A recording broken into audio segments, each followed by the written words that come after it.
So I'm standing here inside the still under construction Atrium at the Cleveland Museum of Art, and I'm with Jeffrey Streen, who is the Director of Design and Architecture here at the museum. And Jeffrey's going to be giving us a tour about what folks can expect to see in the Atrium once it opens next year. So Jeffrey, we're overlooking the north facade right now of the 1916 building in the Atrium. Tell me a little bit about the restoration process of this building, because it was covered up for a long time, right? Yeah, it was covered up for quite a while. The 1958 building actually connected at the center pavilion of the 1916 building and came around, wrapped around, formed a courtyard and connected at the extreme west end. When that 1958 building was removed, there was very little of that portion of the building left.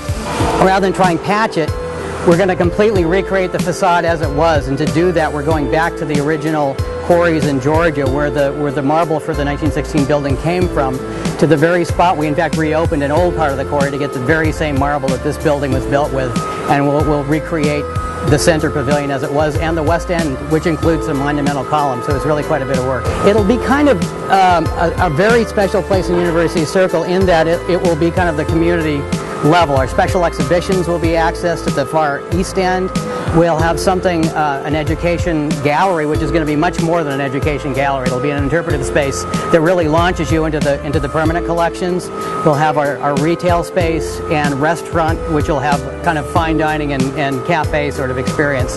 And that the area will be an amazing place to be. It's a huge 30,000 square foot space, as you can see, and you'll be kind of surrounded by gardens on either end. Right. And the dining is embedded in this end of the garden, which will be kind of a forest of bamboo.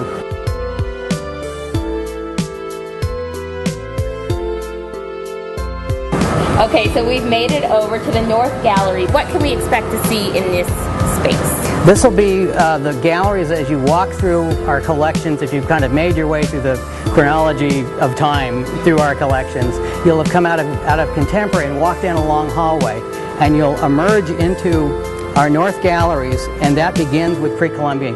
So we go from pre-Columbian into our textile galleries, and then we begin the real big stuff. That's the beginning of our Asian collection. Our Japanese and Korean galleries start at the far end down here.